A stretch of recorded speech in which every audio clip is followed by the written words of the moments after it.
Hai, Assalamualaikum. Welcome back to my channel. So untuk video kali ni kita nak unboxing. Aku unboxing earphone. Tada. Aku unboxing earphone. Jom kita Macam Fox feature. Kita unboxing. Benda apa ya nama dia ni? Nama dia Awe. Maknanya ni earphone Awe. Jangan cakap contoh lah, weh. Cuma kita unboxing. Kita try unboxing. Sekejap.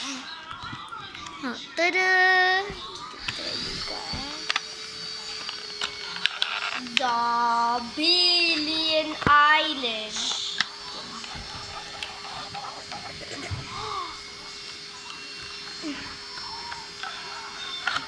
Tada.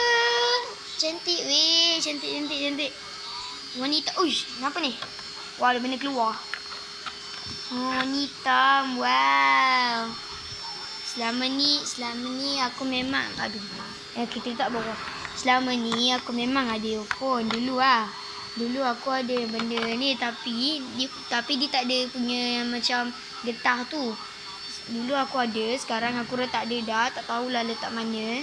So kita beli barulah.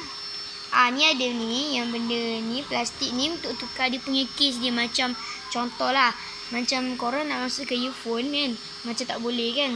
Kalau ada plastik ni, kalau macam korang beli earphone ke, kalau ada plastik ni, korang boleh lah guna untuk macam tak boleh masuk kan dekat telinga. Korang boleh tukar dia punya ni getah ni kan. Ni getah ni. Korang tukar je, macam cari dalam plastik ni macam ada kecil ke. Korang tukar, bukakan dia punya getah tu, masukkan. Lepas tu korang masukkan telinga, lepas tu dah. Aku try Alamak.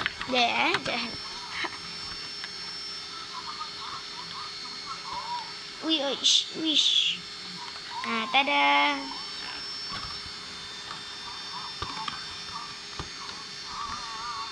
Tada.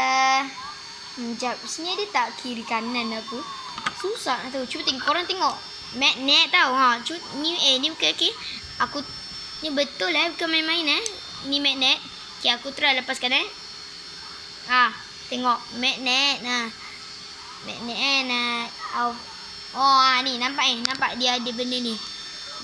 Dia ada benda right ni. Korang tak nampak tak apalah. Kanan. Ni kanan, ni kiri. Masuk dia.